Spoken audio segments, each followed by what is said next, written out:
이제 거의 끝나가는 분위기입니다. 이준석이 이대로 버티다가는 어쩌면 체포각까지도 나올 수 있겠다는 의견들이 나오기 시작했습니다. 이준석에 대한 윤리위는 7월 7일로 연기하겠다는 발표를 하던 당일 방송에서 두 가지 말씀을 드린 바 있습니다. 왜 윤리위원회는 이준석에 대한 징계 여부를 7월 7일로 미뤘냐? 이것은 이준석에 대한 경찰의 수사 진행과 관련이 있어서일 것이다. 그리고 김철근 당대표 정무실장에 대한 징계 절차를 개시키로 한 결정이 어떤 의미냐? 이것은 김철근이라는 이준석 접대 사건의 증거인멸 종범에 대한 징계 개시이기 때문에 이미 이준석은 끝난 것이다. 이 사건의 증거인멸을 지시한 주범 이준석에 대한 징계를 확정했다는 의미의 다름 아니다. 왜냐하면 종범은 처벌하고 주범은 풀어준다는 것이 말이 되겠나? 이렇게 말씀드린 바가 있었습니다.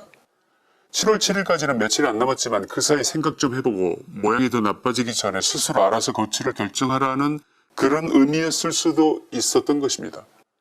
그런데 지금 버티고 있는 이준석의 상황은 도저히 풀릴 기미가 보이지 않습니다. 가면 갈수록 꼬이고 있다는 말씀인데 그의 정치 생명이 사실상 끝나버렸다고 해도 과언이 아닌 이유와 그래도 앞길이 창창한 그를 용서할 수는 없겠는지 의견을 내놓는 사람들이 적지 않은데 왜 그래서는 안 되는지, 왜 그러고 싶어도 그럴 수가 없는 것인지 지금부터 확인해 봐야겠습니다. 방송에 앞서서 아직도 김치환의 시사이다 구독자가 아니신 분들은 나가시기 전에 좋아요와 오른쪽 아래 붉은색 구독 버튼을 눌러주시면 감사하겠습니다. 좋은 방송으로 보답하겠습니다.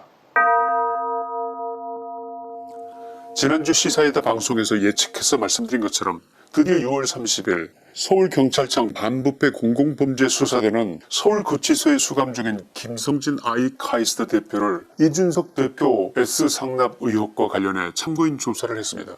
다음은 법률 대리인인 김소연 변호사가 경찰 접견 조사에서 김성진 대표가 증언한 내용들을 밝힌 것입니다.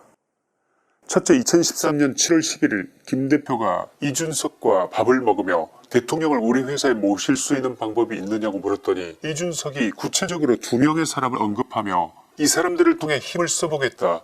둘째, 2013년부터 2016년까지 이준석을 무려 20차례 넘게 접대한 것은 사실이다.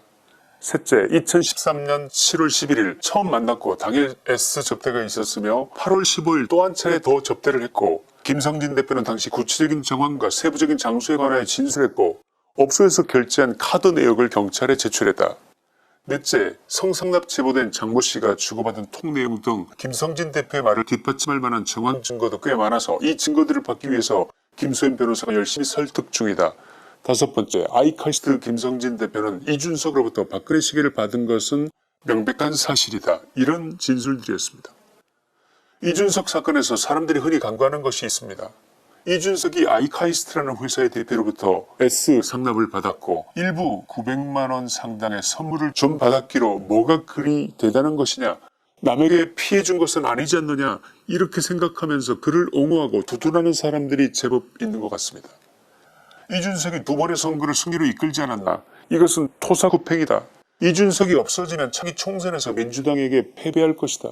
이준석이 소위 유력관에게 탄압을 받고 있다. 이런 식으로 정치적 세대결에서 이준석이 밀리고 있는 것이라는 관점에서 얘기하는 사람들도 적지 않습니다. 여기에는 물론 상당수 언론인들도 포함되어 있다는 말씀을 드립니다. 혹시 아직도 이준석이 안타깝고 젊은이를 짓밟으려 한다면서 동정심을 갖고 계신 분이 계시다면 지금부터 말씀드릴 이 이야기를 듣고도 그런 생각이 드시는지 우선 말씀을 한번 들어보시고 나서 다시 생각해 보시라는 말씀을 드립니다. 스토리가 이렇습니다. 이준석의 도움으로 박근혜 대통령과 아이카이스트 대표 김성진의 만남이 성사된 것은 2013년 11월 29일입니다. 이준석에 대한 접대가 있고서 불과 3달여가 지난 후의 일이었습니다. 대통령과 찍은 사진 한 장이 무명의 회사에게 얼마나 기적 같은 일을 가능케 하는지 혹시 짐작이 되십니까? 이 사진 한 장의 효과는 엄청났을 것입니다. 투자자에게 이 사진 한 장이면 다른 설명이 아무 필요가 없었을 것입니다. 단번에 대통령이 와서 설명을 듣고 간 교육 시스템, 대통령이 인정한 전도유망한 회사가 된 것입니다. 단지 이 사진 한 장으로 김성진 아이카이스트 대표는 무려 240억 원의 투자를 받아냈다고 해도 과언이 아닐 정도로 대통령과의 만남은 한 회사에게 엄청난 혜택이 될 수도 있었던 것입니다. 그리고 그 후로 지금 김성진 대표는 어떤 상태가 되어 있습니까? 특정 경제범죄 가중처벌법 등에 관한 법률 위반 혐의로 징역 11년형을 선고받고 복역 중입니다. 투자자들로부터 받은 240억 원의 행방은 어떻게 됐을까요? 그게 지금 남아있고 그 돈이 회사를 키우기 위해서 정당하게 쓰였다면 김성진 대표가 사기 혐의로 투옥되는 일이 왜 있겠습니까? 안 그렇습니까? 투자자들은 고스란히 모든 돈을 날렸을 것은 불을 보듯 뻔한 스토리 아니겠습니까? 그 피해자의 숫자가 얼마나 될까요? 수천만 원에서부터 억 단위로 투자한 사람도 있었을 것입니다.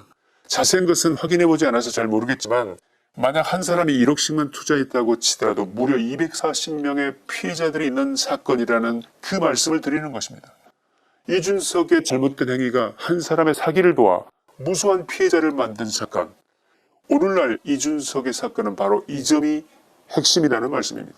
S상납을 받았다가 아니라 피해자가 엄청나다. 이것이 핵심이라는 것입니다.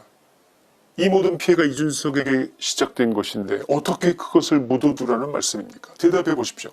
아직도 이준석이 받은 접대가 다른 사람에게 피해를 주지는 않았다고 생각하십니까? 아직도 이준석의 죄가 가볍다고 생각하시냐는 그 말씀입니다. 이준석, 이 사람은 사회에 나와서 첫 단추를 잘못 꿰도 너무나 잘못 깬 것입니다. 이준석의 혐의는 알선수재에 증거인멸의 혐의까지 더해져서 사실상 당장 내일이라도 체포되고 구속영장이 떨어질 수도 있는 중범죄입니다. 문제는 또 있습니다. 이준석의 인성을 말씀드리는 것입니다. 놀라운 것은 이준석은 자신의 행위에 대해서 전혀 죄의식이 없는 것처럼 행동하고 말하고 있다는 사실입니다. 죄를 지었다면 반성하는 모습이라도 좀 보여야 정상 아닐까요? 마치 운동권 민주당 사람들의 행태를 닮아 있는 것 같지 않으시냐는 그 말씀입니다. 이준석이 2030 남성들의 표를 가져왔다고요? 2030 여성들의 표는 어쩌고요? 오히려 이준석 때문에 이재명에게 다가버리지 않았습니까? 대장동 백현동 개발 비리 의혹, 성남 FC 후원금 관련 의혹, 법인카드로 5억 5천이나 국고를 손실한 혐의, 형수에게 입에 담을 수도 없는 쌍욕을 한 인간성 하며 도저히 말도 안 되는 이재명 후보를 상대로 겨우 0.7%를 이기다니요. 10%를 이겨도 분이 안 풀릴 선거를 하마터면 질 뻔하게 만든 사람이 이준석 때문이라고 생각하는 자유파 여러분도 많으신데 어떻게 생각하십니까?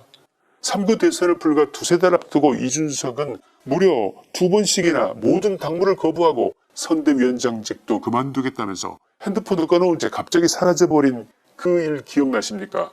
당대표라는 사람이 하는 짓이 선거를 이기자는 것입니까? 말자는 것입니까? 선거를 지려고 작정하고 저지른 짓 아니겠습니까? 마지막까지 험한 말로 안철수 후보의 감정을 훼손해서 결국 합당을 어그러지게 하려 했던 자가 누구였습니까? 마지막까지 단일화 안 되기를 간절히 바랬던 이재명의 바람대로 행동한 그 사람이 이준석 아니었냐는 말씀입니다. 안 후보와 윤 후보 단일화를 끝까지 방해하려 했던 방해꾼으로 나섰던 사람이 누구였냐는 그 말씀입니다. 천신만고 끝에 윤석열 후보의 결단으로 간신히 안철수 후보와의 단일화를 이루고 결국 승리를 거머쥐기까지 이준석이라는 내부 분탕질꾼과의 암투 과정이 있었던 것을 우리가 어떻게 잊을 수가 있겠습니까?